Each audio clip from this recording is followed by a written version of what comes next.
ஜோதிட சொந்தங்களுக்கு வணக்கம். 2026ஆம் ஆண்டு இந்த ஆங்கில புத்தாண்டு கும்பராசிக்காரர்களுக்கு என்னென்ன நற்பலன்களை எல்லாம் கொண்டு வந்து இருக்கிறதுன்னு சொல்லி பார்க்கலாம். ஆண்டினுடைய தொடக்கத்திலேயே 5ஆம் இடத்துல குருநாதர் அமர்ந்து நேரடியாக ராசியை பார்த்து கொண்டிருக்கிறார். 5ஆம் இடம் உங்களுடைய அதிர்ஷ்டம், ராசி உங்களுடைய திறமைகள் எல்லாம் வெளிப்படுகிற இடம். லாபஸ்தானம் 180 டிகிரியில குருவின் பார்வையில் இருக்கிறது. லாபங்கள், ஆதாயங்கள், வெற்றிகள் எல்லாம் உறுதி செய்யப்பட்டிருக்கிறது. ஜென்மச்சனி அமைப்புகள் அப்படியே விலகிவிட்டது. ஜென்மச்சனி விலகிவிட ராசியை குரு பார்த்திருக்கிறார். ஆண்டு பிறந்திருக்கிறது. 2025ஆம் ஆண்டை விட 2026ஆம் ஆண்டு எல்லா நிலைகளிலும் உங்களுக்கு எல்லா நற்பலன்களும் நடக்க காத்திருக்கிறது. அதிர்ஷ்ட வாய்ப்புகள் தேடி வரும். குழந்தை செல்வம் கிடைக்கும். புத்தியிலையும் மனதிலையும் உடல்லையும் ஒரு விதமான புத்துணர்ச்சி இருக்கும், தெளிவு இருக்கும்.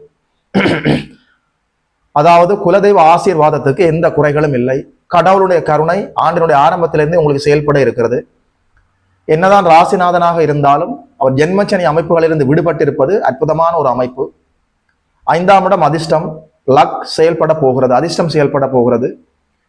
ஜென்மச்சனி காலங்களில் அதிர்ஷ்டம் கெட்ட மனிதர்களாக நீங்கள் இருந்த காலங்கள் எல்லாம் அப்படியே விலகி ராசிநாதன் குருவின் வீட்டில் இருக்க ராசியை குரு பார்த்திருக்கிறார். 5ஆம் இடம் வலுத்திருக்கிறது, 11ஆம் இடம் வலுத்திருக்கிறது. நீங்கள் எடுக்கிற புதிய முயற்சிகள் எல்லாம் வெற்றி தரும். ஆதாயங்களும் வெற்றிகளும் லாபங்களும் உறுதி செய்யப்பட்டிருக்கிறது. அக்டோபர் மாதம் 31ஆம் தேதி அளவில் சிம்மத்தில் அதிசாரமாக குரு அமர இருக்கிறார். ஜூன் மாதம் 2ஆம் தேதி அளவில் கடகத்திலே 6ஆம் இடத்துல குரு உச்சமடைகிற போது வெளிநாட்டு கனவுகள் நிறைவேறும். கடன் நோய் எதிர்ப்புகள் எல்லாமே அப்படியே விலகும். தேவைப்பட்டால் சுப கடன்கள் வாங்க முடியும்.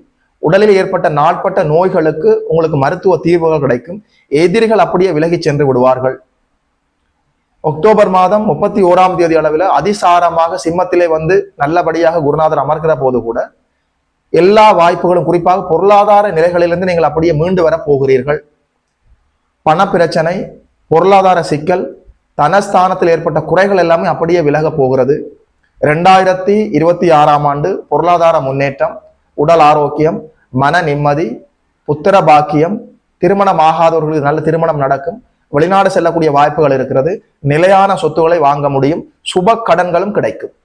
எந்தெந்த விடயங்களிலெல்லாம் நீங்கள் உஷாராக இருக்க வேண்டும் என்பதை ஒரு தனி வீடியோவாக பதிவு செய்திருக்கிறேன். பார்க்காதவர்கள் சென்று பார்த்து பயன்பெறுங்கள். வாழ்த்துக்கள். நமஸ்காரம்.